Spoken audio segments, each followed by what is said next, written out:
우리가 생명의 삶으로 말씀 나누고 있는데 오늘부터 스바냐 말씀으로 시작합니다. 스바냐의 말씀 나눌 때에 우리 모두에게 은혜가 있기를 축복하고, 오늘은 무너진 경건을 회복해야 된다라는 제목을 함께 말씀을 생각해 보겠습니다. 스바냐는 이제 선지자이면서도 히스기야의 4대 손, 왕족이면서 선지자였던 사람이었습니다. 근데 요시야 시대에 신탁을 받은 거죠. 하나님의 말씀이 그에게 임하였습니다. 불순종하는 이스라엘, 그 이스라엘에게 무엇이 있다? 심판이 있다라는 것을 스바냐가 이야기하고 주고 있습니다. 그러니까 불순종한 자들에게는 심판이 있는 거예요. 그렇지만 늘 모든 선지서가 이야기하고 하나님의 종들이 이야기하는 것은 이 심판이 임하기 위한 것이 아니라 심판이 오기 전에 빨리 돌이켜라. 이게 모든 메시지의 중심이에요. 하나님은 심판하실 것이지만 그 가만히 앉아서 심판을 당하는 것이 아니라 심판이 오기 전에 빨리 회개하면 하나님께서 그 모든 것들을 용서하시고 돌이키신다. 이것이 심판이 주는 경고의 메시지인 것이죠. 우리도 살면서 우리의 삶에 경고성 메시지를 들을 때가 있습니다. 그럼 그 경고의 메시지를 들었을 때는 어떻게 해야 돼요? 빨리 돌이켜야 되죠. 바꿔야 돼요. 경고성 메시지를 듣고도 이걸 빨리 수정하지 못하면 어쩔 수가 없는 거예요. 그 다음에는 이 경고의 메시지 마지막이거든요. 축구도 옐로 카드가 하나 있으면 그 다음엔 용서가 없잖아요. 그 다음에 레드 카드가 되잖아요. 그럼 퇴장, 나가는 것. 야구도 원아웃, 투아웃 지나면 그 다음 기회가 없는 거예요. 쓰리아웃 하면 나가는 것처럼 우리도 하나님 앞에서 하나님께서 우리의 삶에 무엇인가 때로는 경고하시고 훈계하실 때가 있어요. 그럼 빨리 돌이킬 수 있는 믿음의 사람들 되어야 될 줄로 압니다. 근데 스바냐라는 이름의 뜻은 이런 뜻이에요. 분해해서 이야기하면 여호와가 숨으시다. 그러니까 숨어 계시는 하나님, 보이지 않는 하나님, 이러한 뜻을 가지고 있습니다. 여러분, 하나님은 온 땅에 두루 계십니다. 그런데 왜 하나님이 숨어 계실까? 왜 하나님이 보이지 않을까? 이런 것들을 생각해 보면 다른 이유가 없어요. 이스라엘의 죄악 때문에 하나님이 나타나지 않으시는 거예요. 이사야 59장을 보면 여호와의 손이 짧아 구원하지 못하심이 아니라, 여호와의 귀가 둔하여 듣지 못하심이 아니라 너희의 죄가 하나님과 너희 사이를 멀게 했다 그랬어요. 그러니까 죄악에 빠진 민족들은요, 하나님이 그들에게서 멀어지시는 거예요.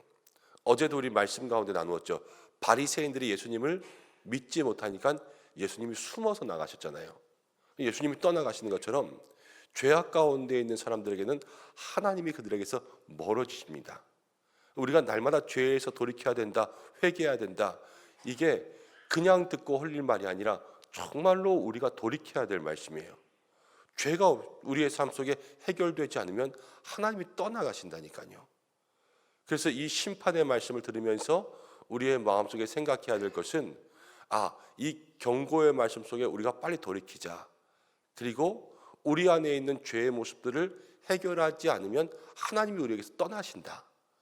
이것을 마음속에 기억하면서 이 스바냐의 말씀 속에 내가 돌이켜야 될 것, 그리고 내가 바로잡아야 될 것, 그리고 심판의 무서운 메시지를 듣지만 늘 마음은 회복을 향하여서 그렇게 나아갈 수 있는 우리 성도들 되시기를 바랍니다. 자, 그런데 하나님께서 무엇을 심판하시냐? 다른 게 아니에요. 이제 2절부터 6절 말씀까지를 보면 하나님께서 모든 것을 진멸하신다 나왔습니다. 2절에 여호와께서 이르시되 내가 땅 위에서 모든 것을 진멸하리라. 근데 왜 모든 것을 진멸하냐? 이제 4절부터 보면 이렇게 나와요. 내가 유다와 예루살렘에 있는 모든 주민 위에 손을 펴서 남아있는 바알을 그곳에서 멸절한다 그랬죠. 바알이라는 것은 우상이에요. 우상, 이방신. 그리고 그마림이란 이름과 및 그 제사장들을 멸절하며, 그마림도 우상이에요. 우상.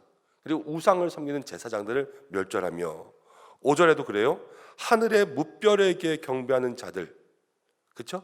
하늘의 별들을 섬기는, 1월 성신을 섬기는 그러한 사람들을 다 진멸하고, 그 다음 5절에 또 하나, 여호와께 맹세하면서 말감을 가리켜 맹세하는 자들, 하나님도 믿고 말감이라고 하는 이방신도 믿고 양다리를 걸치고 있는 이런 사람들도 다 진멸하고 6절 여호와를 배반하고 따르지 아니한 자들, 하나님을 찾지 아니한 자들, 그러니까 우상을 섬기는 자들도 있지만 하나님을 믿지 않은 무신론자들, 그리고 하나님을 찾지 않는 힘들고 어렵지만 하나님께 의지하지 않는 모든 사람들을 다 멸절하리라 이렇게 이야기했죠.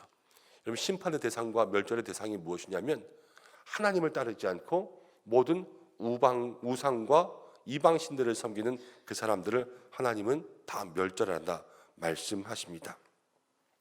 여러분 우리도 우리의 삶 속에 우리가 섬기고 있는 때로는 우상에 대한 것들을 다 하나님 앞에 고백해야 됩니다. 꼭 다른 신을 섬긴다고 해서 그것이 우상이라고 이야기할 수도 있지만 우리의 삶에 다른 신 말고도 우상이 되고 있는 것들이 참 많이 있어요. 하나님 이외에 우리가 우리의 마음을 두고 있는 모든 것들이 우리는 다 우상이라고 생각해야 돼요. 이 시대의 진정한 우상은 돈이 우상이 되고 있죠. 이 시대의 또 하나의 우상은 어떻게 보면 자식들도 우상이 될 때가 있고요. 이 시대의 또 하나의 대상은 사람들도 우상이 될 때가 있어요. 꼭 우리가 무슨 부처님에게 절하고 누구에게 절하고 이게 아니라 우리가 지금 의지하고 있는 모든 대상들, 때로는 하나님보다 먼저 찾고 있는 것들, 이게 다 우리의 삶의 우상이 될 수 있다는 것을 기억하셔야 돼요.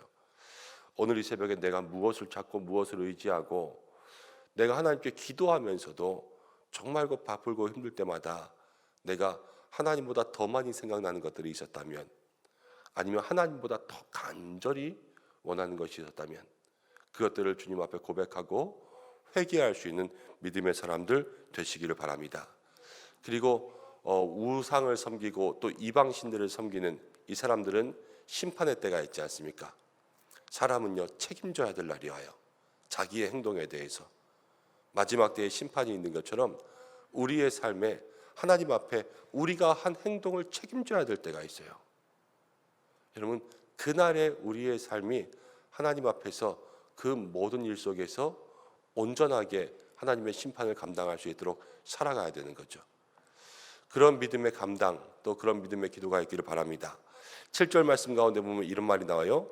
주 여호와 앞에서 잠잠할지어다 이는 여호와의 날이 가까웠다. 심판의 날, 하나님의 날이 가까운 거예요. 그럼 그때는 빨리 돌이키고 빨리 회복해야 되겠죠. 그런데 지금 유다와 이스라엘 민족의 신앙의 모습이 어떠냐면 12절 말씀 가운데 이렇게 나옵니다. 그때 내가 예루살렘에서 찌꺼기같이 가라앉아서 마음속에 이르기를 여호와께서는 복도 내리지 아니하시며 화도 내리지 아니하시리라 하는 자를 등불로 두루 찾아 벌하리니.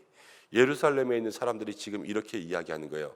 하나님은 복도 안 주고 하나님은 화도 안 줘. 하나님은 우리랑 멀어. 하나님은 나랑 아무 상관없어. 그러면서 마음이 찌꺼기처럼 가라앉아 있대요.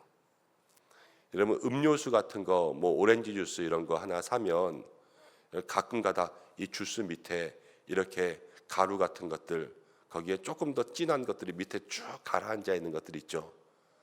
그런 걸 얘기하는 거예요. 그런데 그런 음료수들이 왜 그렇게 가라앉아 있냐면 오래 보관하고 있을수록 그렇게 가라앉는 게 많은 거 아니에요. 사람의 마음이 그렇게 된다는 거예요. 하나님 앞에서 그냥 이게 뜨겁지도 않고 차지도 않고 그냥 오래 그냥 그렇게 있는 그 마음들이 쭉 가라앉아 버린 상태. 여러분 그럼 그 마음의 상태들을 어떻게 줘야 돼요? 음료수 마실 때 그 주스 흔들어서 먹지 않습니까? 우리의 마음을 흔드는 거예요. 하나님 앞에 흔든다라는 것은 무엇이에요? 우리의 마음을 다시 뜨겁게, 우리의 마음을 다시 액티베이션 시켜서 이 속에 가라앉아 있던 모든 것들을 하나님 앞에 뜨겁게 만들어야 돼요. 그것이 하나님의 만날 날, 여호와의 날을 준비하는 믿음의 사람들이라는 거예요. 우리가 우리의 마음을 무엇으로 흔들 수 있습니까? 이렇게 붙잡고 흔드는 게 아니잖아요. 정말로 찬양으로 우리의 마음을 뜨겁게 흔들고, 기도로 우리의 마음을 뜨겁게 흔들고, 말씀이 우리 속에 들어와서 이 말씀이 우리의 속을 휘젓게 해서 우리 속에 가라앉아 있는 모든 심령의 것들을 다시 한번 새롭게 할 때 그때 여호와의 날을 준비할 수 있는 거예요. 그래서 오늘 말씀의 제목이 뭐예요? 무너진 경건을 회복해야 된다. 우리가 하나님의 심판의 때, 하나님의 경고의 날, 여호와의 날이 다가올 때 여러분 마음속에 가라앉아 있던 모든 것들을 다시 한번 새롭게 회복시킬 수 있도록 하나님 기도로 내 마음을 휘저어 주셔서 내가 차지도 덥지도 아니한 모든 것들이 다시 뜨거워지게 해 주옵소서.